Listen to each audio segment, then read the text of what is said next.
Pendengar dan pemirsa RRNet di seluruh Indonesia, malam hari ini akan membahas seputar dongkrek yang tentunya tidak asing lagi karena dongkrek adalah salah satu kesenian asli dari Madiun. Selamat mengikuti.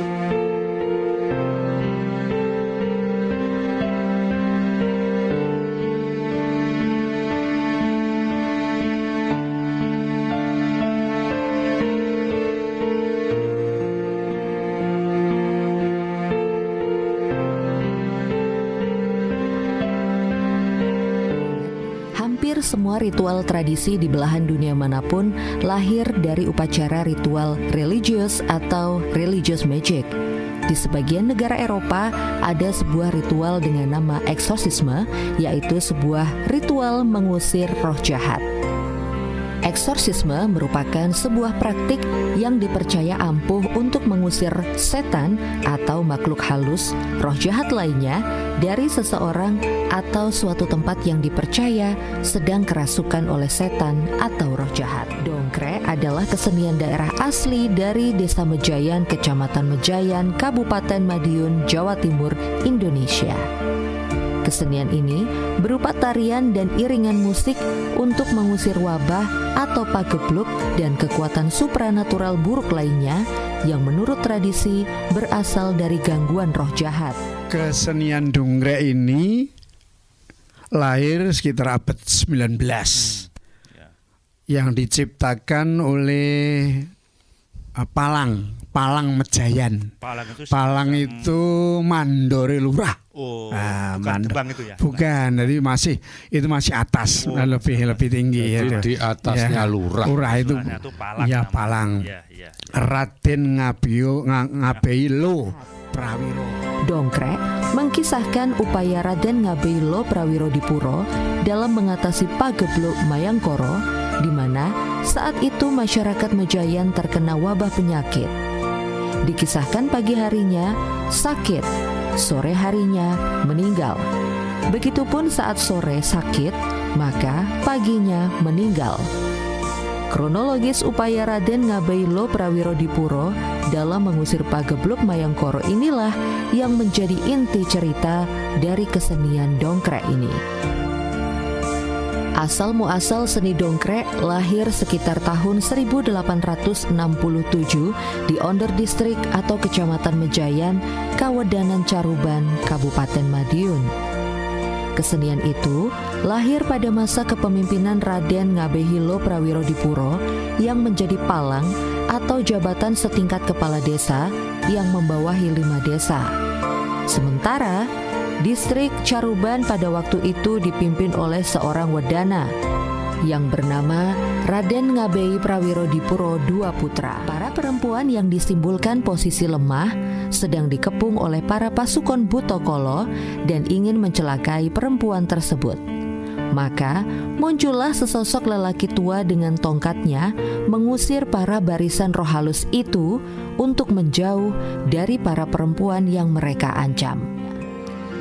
Dalam tiap pementasan dongkrek, ada 3 topeng yang digunakan para penari. Ada topeng raksasa atau dalam bahasa Jawa disebut buto dengan muka yang seram. Ada topeng perempuan yang sedang mengunyah kapur sirih, serta topeng orang tua lambang kebajikan. Topeng dongkrek hidup dan berkembang dengan begitu pesat dan menjadi kesenian rakyat paling populer di masa itu. Hanya saja, masa kejayaannya tidak lagi berlangsung lama. Perlahan namun pasti, dongkrek surut dan tak lagi diminati. Sebab kemundurannya pun tidak jelas. Mungkin karena sifatnya yang statis yang menimbulkan kejenuhan peminatnya. Atau masuknya beberapa kesenian lain yang sangat diminati oleh masyarakat Caruban. Dilansir dari blog Kulo, selain perkiraan di atas, ada pula kemungkinan yang mengatakan bahwa menyusutnya minat terhadap seni dongkrek masih ada hubungannya dengan meninggalnya si pencipta dongkrek. Memang, pencipta kesenian ini semasa hidupnya terkenal sebagai orang sakti dan mempunyai kewibawaan yang besar. Jadi, surutnya dongkrek karena ditinggalkan oleh pencipta dan mungkin sekaligus sebagai satu-satunya pembina yang tangguh ampuh, dan berwibawa. Pendengar dan pemirsa RRI Net, Indonesia kaya akan kesenian. Setiap daerah memiliki karakteristik masing-masing. Di era globalisasi ini, banyak kesenian luar negeri masuk ke Indonesia.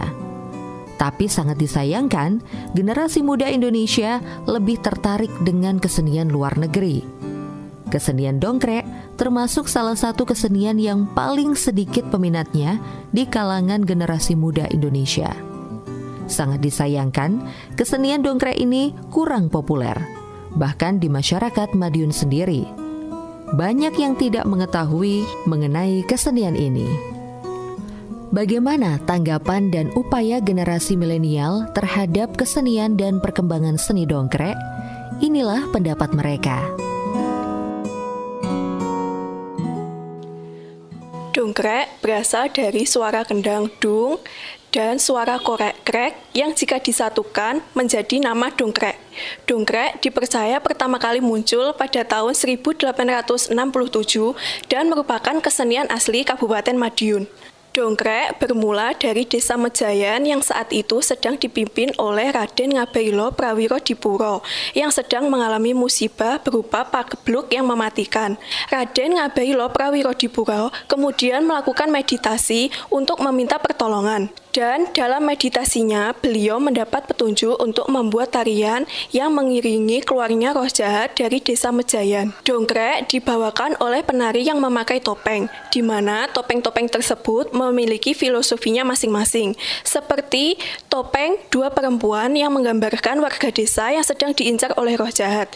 Dan topeng yang bergambar raksasa atau dalam bahasa Jawanya yaitu buto yang menggambarkan watak kejahatan. Yang terakhir yaitu topeng yang bergambar orang tua yang menggambarkan kebajikan. Nah, dari penjelasan saya di atas, saya di dalam dongkrek berperan sebagai dua orang perempuan. Pesan saya untuk generasi milenial saat ini yaitu, ini adalah kesenian kita, ini adalah budaya kita yang harus kita jaga, kita rawat dan kita lestarikan agar tidak hilang, terkikis oleh zaman. Kesenian dongkrek termasuk salah satu kesenian yang paling sedikit peminatnya. Saya berperan sebagai orang tua yang menggambarkan kebajikan. Saya tertarik karena dongkrek merupakan kesenian asli daerah saya sendiri yang hampir punah dan saya sayang akan hal itu. Mari, generasi milenial jangan malu untuk melestarikan budaya kita dan jangan sampai kebudayaan tersebut hilang karena tergerus oleh zaman modern.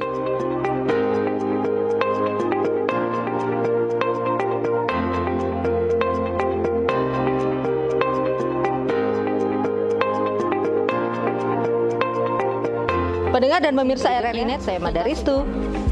Selamat malam.